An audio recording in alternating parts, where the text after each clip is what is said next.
ನಮಸ್ಕಾರ. ಜೀವನದಲ್ಲಿ ಬಹಳ ದೊಡ್ಡ ಘಟ್ಟ ಆಗಿರುವಂಥ ಒಂದು SSLC, ಆಮೇಲೆ ಬರೋದೆ PUC, ಅದರಲ್ಲೂ ಸೆಕೆಂಡ್ PUC ಎಕ್ಸಾಮ್ಸ್ನೆಲ್ಲ ಮಕ್ಕಳು ಬರೆದಾಗಿದ್ರು. ಬಟ್ ರಿಸಲ್ಟ್ಸ್ ಕೂಡ ಇನ್ನೂ ಬಂದಿರಲಿಲ್ಲ, ಲೇಟ್ ಆಗಿತ್ತು.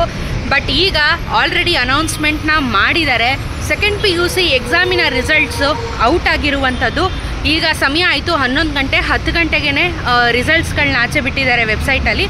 ಸೊ ನೀವು ಕೂಡ ಹೋಗಿ ಈಗಲೇ ನಿಮ್ಮ ಸೆಕೆಂಡ್ PUCಯ ರಿಸಲ್ಟ್ಸ್ಗಳನ್ನ ಚೆಕ್ ಮಾಡಿ. ಹಾಗೆಯೇ ಈಗ ಬಿಟ್ಟಿರೋದ್ರಿಂದ ಸರ್ವರ್ ಕೂಡ ಬಹಳಷ್ಟು ಸಮಸ್ಯೆ ಇರುತ್ತೆ. ಸೊ ಒಂದು ಅರ್ಧ ಗಂಟೆ ಹೆಚ್ಚು ಕಮ್ಮಿ ಆಗ್ಬೋದು, 1 ಅವರ್ ಹೆಚ್ಚು ಕಮ್ಮಿ ಆಗ್ಬೋದು. ಸೊ ಹಾಗಾಗಿ ನೋಡಿಕೊಂಡು ಹೋಗಿ ರಿಸಲ್ಟ್ನ ಈ ಕೂಡಲೇ ಚೆಕ್ ಮಾಡಿ.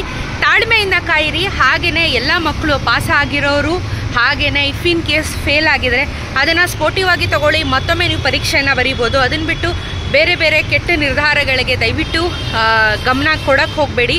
ಸೊ ರಿಸಲ್ಟ್ಸ್ ಅನ್ನೋದು ಕಾಮನ್ನು, ಏನೂ ಮಾಡೋಕ್ಕಾಗೋದಿಲ್ಲ. ಸೊ ಪಾಸಿಟಿವ್ ಆದರೂ ನೆಗೆಟಿವ್ ಆದರೂ ಎಲ್ಲರೂ ಅದನ್ನು ಆರಾಮಾಗಿ ಸ್ವೀಕಾರ ಮಾಡಿ.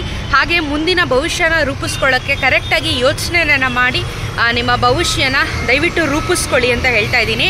ಸೊ ಇವಾಗ ವೆಬ್ಸೈಟಲ್ಲಿ ಯಾವ ರೀತಿ ಹೋಗಿ ಚೆಕ್ ಮಾಡಬೇಕು ಅಂತ ಹೇಳ್ತೀನಿ. ಧೈರ್ಯವಾಗಿರಿ and very all the best ಎಲ್ಲರಿಗೂ. ಸೊ ರಿಸಲ್ಟ್ಸ್ನ ನೋಡಿ ಚೆಕ್ ಮಾಡಿ. ಸೊ ಗೂಗಲಲ್ಲಿ ಹೋಗ್ಬಿಟ್ಟು ನೀವು KARRresults.nic.in ಅಂತ ಹೇಳಿ ವೆಬ್ಸೈಟ್ ಇದೆ. ಇದರ ಲಿಂಕು ಡಿಸ್ಕ್ರಿಪ್ಷನಲ್ಲಿ ಹಾಕಿರ್ತೀನಿ. ಇಫ್ ಇನ್ ಕೇಸ್ ನಿಮಗೆ ಸಿಕ್ಕಿಲ್ಲ ಅಂತ ಹೇಳಿದ್ರೆ, ಯಾಕಂದರೆ ಬಹಳಷ್ಟು ಸರ್ವರ್ ಸಮಸ್ಯೆ ಕೂಡ ಇವಾಗ ಇರುತ್ತೆ. ಸೊ ನೀವೇನು ಮಾಡಿ ಅಂತ ಹೇಳಿದ್ರೆ, ವೆಬ್ಸೈಟ್ ಲಿಂಕ್ ನಾನು ಕೆಳಗೆ ಹಾಕಿರ್ತೀನಿ. ಅದ್ರ ಮೇಲೆ ನೀವು ಕ್ಲಿಕ್ನ ಮಾಡ್ಕೊಂಡಿದ ತಕ್ಷಣ ಡೈರೆಕ್ಟಾಗಿ ಈ ರೀತಿ ಪೇಜು ಓಪನ್ ಆಗುತ್ತೆ. ಓಪನ್ ಆಗಿದ ತಕ್ಷಣ ನೀವು ಇಲ್ಲಿ ನೋಡಿ, ದ್ವಿತೀಯ PUC ವಾರ್ಷಿಕ ಪರೀಕ್ಷೆಯ ಫಲಿತಾಂಶ ಅಂತ ಹೇಳಿದೆ. ರಿಸಲ್ಟ್ ಅಂತ ಏನು ತೋರಿಸ್ತಾ ಇದೆ, ಇದ್ರ ಮೇಲೆ ನೀವು ಕ್ಲಿಕ್ನ ಮಾಡಿದ ತಕ್ಷಣ ನಿಮಗೆ ನಿಮ್ಮ ಆಲ್ ಟಿಕೆಟ್ ನಂಬರು ಅಂತ ಹೇಳಿದ್ರೆ ನಿಮ್ಮ ರಿಜಿಸ್ಟ್ರೇಷನ್ ನಂಬರ್ನ ಹಾಕಬೇಕಾಗತ್ತೆ. ಸೊ ನಿಮ್ಮ ರಿಜಿಸ್ಟ್ರೇಷನ್ ನಂಬರು ನಿಮ್ಮ ಆಲ್ ಟಿಕೆಟ್ನಲ್ಲಿ ಇರುತ್ತೆ. ಸೊ ಅಲ್ಲಿಗೆ ಹೋಗಿ ನೀವು ಆಲ್ ಟಿಕೆಟ್ ನಂಬರ್ನ ಹಾಕ್ತೀರಾ. ಹಾಗೆಯೇ ಇಲ್ಲಿ ನಿಮಗೆ ಸಬ್ಜೆಕ್ಟ್ ಆಫ್ ಕಾಂಬಿನೇಷನ್ ಅಂತ ತೋರಿಸ್ತಾ ಇದೆ. ಸೈನ್ಸ್, ಆರ್ಟ್ ಹಾಗೆ ಕಾಮರ್ಸ್ ತೋರಿಸ್ತಾ ಇದೆ. ನೀವು ಯಾವ ಒಂದು ಸೆಕ್ಟರಲ್ಲಿ ಎಕ್ಸಾಮ್ನ ಬರೆದಿದ್ದೀರಾ ಅಥವಾ ನೀವು ಯಾವ ಒಂದು ಸೆಕ್ಟರಲ್ಲಿ ತೊಗೊಂಡಿದ್ದೀರಾ ಅಂತ ಹೇಳಿ ಅದ್ರ ಮೇಲೆ ನೀವು ಕ್ಲಿಕ್ನ ಮಾಡಿಬಿಟ್ಟು ಸರ್ಚ್ ಮಾಡಿದ್ರೆ ನಿಮಗೆ ರಿಸಲ್ಟ್ಸ್ ಬರುತ್ತೆ. ಸೊ ದಯವಿಟ್ಟು ಮಕ್ಕಳ ಟೆನ್ಷನ್ ಆಗಬೇಡಿ, ಪೀಸ್ಫುಲ್ಲಾಗಿ ಕೂತ್ಕೊಂಡು ನೋಡಿ. ಇಲ್ಲ ಅಂತ ಹೇಳಿದ್ರೆ ನಿಮ್ಮ ಕಾಲೇಜ್ಗಳಿಗೆ ಕಾಲ್ ಮಾಡಿ, ಅವ್ರ ಹತ್ರ ಆಲ್ರೆಡಿ ಲಿಸ್ಟ್ ಔಟು ಬಂದಿರುತ್ತೆ. ನಿಮಗೆ ಇಲ್ಲಿ ಸರ್ವರಲ್ಲಿ ಪ್ರಾಬ್ಲಮ್ ಆಗಿದೆ, ಟೆನ್ಷನ್ ಮಾಡ್ಕೋತಾ ಇದ್ದೀನಿ ಅಂತ ಹೇಳಿದ್ರೆ ನಿಮಗೆ ಬೆಟರ್ ಆಪ್ಷನ್ ಏನು ಅಂತ ಹೇಳಿದ್ರೆ, ನಿಮ್ಮ ಕಾಲೇಜ್ಗಳಿಗೆ ಕಾಲ್ ಮಾಡಿಬಿಟ್ಟು ಅವ್ರ ಹತ್ರ ಕೇಳಿ. ಅವರು ಕೂಡ ನಿಮಗೆ ರಿಸಲ್ಟ್ಸ್ ಏನಾಗಿದೆ ಅಂತ ಹೇಳ್ತಾರೆ. ಯಾಕಂದರೆ ಸ್ಕೂಲ್ಗಳಿಗೆ ಕಾಲೇಜ್ಗಳಿಗೆ ಬೋರ್ಡಿಂದ ಆಲ್ರೆಡಿ ರಿಸಲ್ಟ್ಗಳನ್ನ ಸೆಂಡ್ ಮಾಡಿರ್ತಾರೆ. So all the very best ಎಲ್ಲರಿಗೂ. ಒಳ್ಳೆಯದಾಗಲಿ, ಒಳ್ಳೆ ಭವಿಷ್ಯನ ಎಲ್ಲರೂ ನಿರ್ಮಾಣ ಮಾಡ್ಕೊಳ್ಳಿ.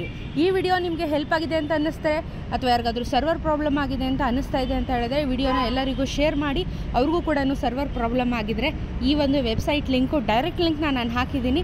ಮಕ್ಕಳಿಗೆ ರಿಸಲ್ಟ್ಸ್ನ ನೋಡೋದಕ್ಕೆ ತುಂಬ ಅನುಕೂಲ ಆಗುತ್ತೆ. ಆಲ್ ದ ವೆರಿ ಬೆಸ್ಟ್ ಮಕ್ಕಳ ಎಲ್ಲರಿಗೂ. ತುಂಬ ಜನರಿಗೆ ಒಳ್ಳೊಳ್ಳೆ ರಿಸಲ್ಟ್ಸ್ ಬಂದಿರುತ್ತೆ. ನಿಮಗೆಲ್ಲ ಎಷ್ಟು ಪರ್ಸೆಂಟೇಜ್ ಬಂದಿದೆ ಅಂತ ಹೇಳಿ ಕಮೆಂಟ್ ಸೆಕ್ಷನಲ್ಲಿ ರಪ್ಪ ಅಂತ ತಿಳಿಸಿ, ನನಗೂ ಖುಷಿ ಆಗುತ್ತೆ.